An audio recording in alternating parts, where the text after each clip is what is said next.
Welcome back to Today's video. I'm playing skylines. Today's video, we're going to be expanding the suburbs, building some more forestry industry, but not raw. We're doing the processing facilities for it. Some of sawmills, and just will be a small little sawmill area for them, so this way we can start producing a more permanent place for them.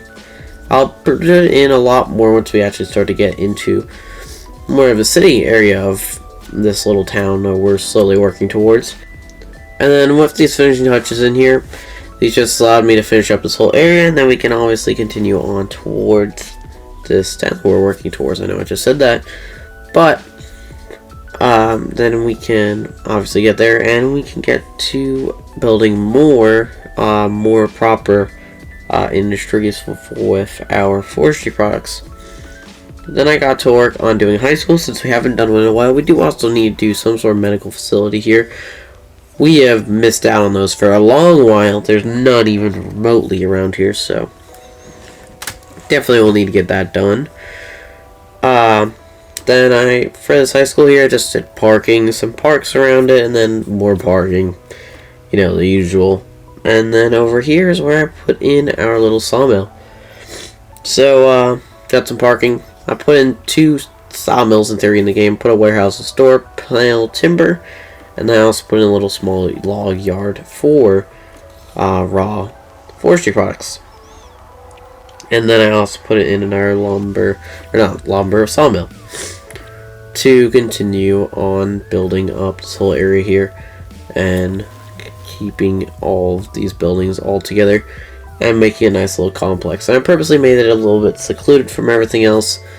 It wouldn't be crazy secluded. It isn't far off the main road, but it also is secluded enough to where it isn't exactly right inside of an urban area, kind of. And so I just put in tons of a mix of commercial and residential in this whole area here, but I did try to focus mostly commercial around the high school, because that's where a ton of foot traffic would be, and that's great for commercial businesses.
And then obviously we didn't need time to fill up our shorefront along here.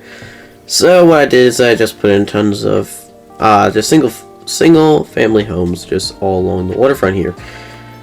That's mostly just because of the very hilly terrain, and also would be quite expensive. Not a lot of people would be living right along there.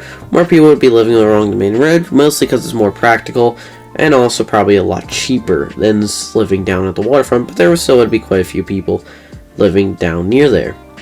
And then I continued adding in more trees, and then I also added more homes up here too. Just mostly trying to get rid of this demand, and also kind of just work our way, like I said, towards this second city. And probably in the next episode we'll be working on a power plant for this whole area, or not this whole, for the city in general. We're kind of low on power, that's why we have 2 temporary nuclear power plants around here. Well, we are producing a ton of extra power now because of them. We do not want temporary stuff in our city for long, so I just want to get rid of them and get a permanent solution in there, and that will be another power plant. There really isn't going to be much to it. That's something that we'll talk about in the next episode, though. And like I said, I've just been putting this off for a minute, so I've just kind of kept moving these down this road here. It ain't a big deal, though. And then I wanted to continue adding in some more stuff, so then I went across our freight tracks here, a little freight main line, and then I added in a little residential area in there. Then I also added in services in there like police and fire, and then I got to work on will be a new interchange for our rail line, our main line coming off of here to the main line for the entire like interstate network, but this one's more for our network inside the city.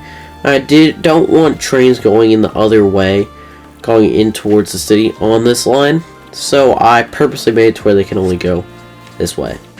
This will just mean that interstate trains can more easily access this area of our city without needing to go all the way around, so it'll eliminate a lot of rail traffic going along that section of track due to that, and it also means that trains won't be using that as a cut through too.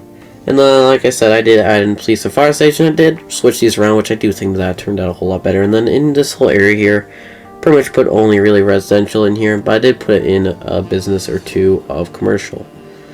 Like I said, but really just small businesses. There wouldn't be much commercial need in here because it's just some homes, and there ain't much foot traffic or people just passing by.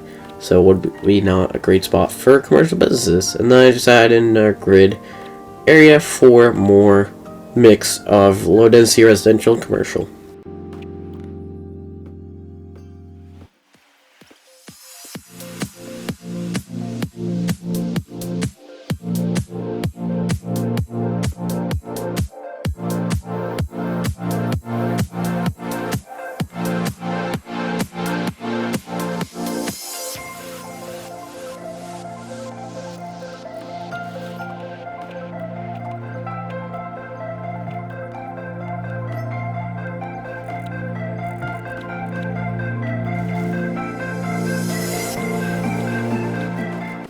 Finally, to finish out the episode, I just added in another little community into across the tracks for this new little neighborhood here, just to finish out the episode and add some more stuff to this side of the tracks, and it also gives us a better connection in case needed. But here's the final product. Do hope you've enjoyed it. If you haven't, make sure to subscribe. Do hope to see you next one. Bye!